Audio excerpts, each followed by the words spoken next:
De manière générale, oui, pour moi c'est important d'être à Courchevel. C'est d'ailleurs une des régions et surtout la station où j'aime aller. J'y monte régulièrement, que ce soit l'été notamment, parce que l'hiver un peu moins de temps et c'est plus là où je fais mes tests de fin de saison et où je peux skier en fin de saison pour voir aussi la famille, bien entendu. Ouais.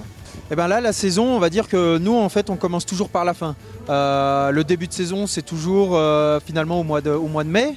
Alors là, on était encore en confinement, donc on a attendu la fin du confinement, puis on a repris l'entraînement physique et ensuite l'entraînement sur les skis. Alors moi, pour ma part, j'avais déjà repris l'entraînement physique pendant la période du confinement, à l'hôtel familial. Du coup, j'avais pu utiliser du matériel que j'avais fait venir justement en amont. Je savais que les choses semblaient compliquées, donc j'avais fait venir du matériel. J'avais pu m'entraîner pendant cette période.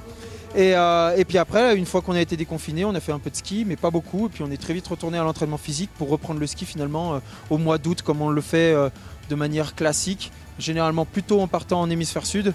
Là, cette année, c'est un peu différent. On reste plutôt local ou en tout cas en Europe. C'est pas forcément plus compliqué jusque-là. Jusque-là, il a juste fallu s'adapter.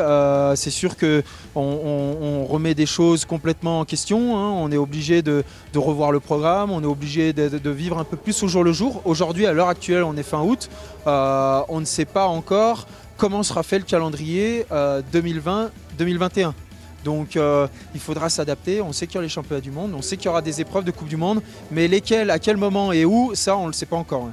Il y aura forcément des règles strictes anti-Covid à respecter, peut-être justement aussi moins de gens sur les épreuves de Coupe du Monde, peut-être tout simplement moins d'épreuves de Coupe du Monde sur l'ensemble de notre calendrier, et puis probablement un peu moins de voyages long courrier. Quand je dis long courrier, c'est aux États-Unis, en Asie, etc. Ouais.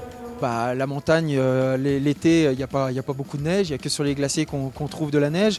C'est plutôt un endroit où on vient profiter de la nature, on vient faire du coup du sport, de la randonnée ou alors tout simplement du vélo. Profiter aussi des points d'eau qu'il peut y avoir en montagne, des golfs quand il y en a. À Courchevel, on a justement l'opportunité d'en avoir. Et puis là, surtout, le vélo, ça parle un peu à tout le monde. Donc c'est un moment de profiter avec des plus jeunes. Moi, c'est aussi une activité que je pratique beaucoup. Donc du coup, c'était un moyen d'allier un peu tout ça. Le vélo nous sert à faire le foncier, donc c'est vélo, course à pied. Moi je fais un peu plus de vélo. Dans le ski en général on fait un peu plus de vélo pour préserver nos genoux en fait. Et c'est pour ça que pour nous c'est important, c'est de faire le foncier, de faire notre endurance de base et du coup par la même occasion notre système immunitaire et puis vivre un peu mieux l'enchaînement des compétitions et du coup l'hiver. Ce sera je pense un bel événement. Moi j'aimerais que ce soit une belle fête.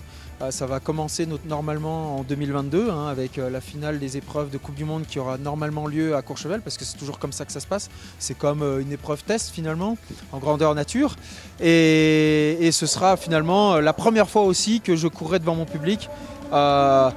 Certes, courir en France, c'est quelque chose. Avoir l'opportunité et la chance de courir en France, mais en plus de ça, dans sa station, ça, c'en est encore une autre. Ouais. Eh ben, je pense que le meilleur mot, c'est tout simplement qu'à la montagne, on y est bien et la montagne, ça vous gagne.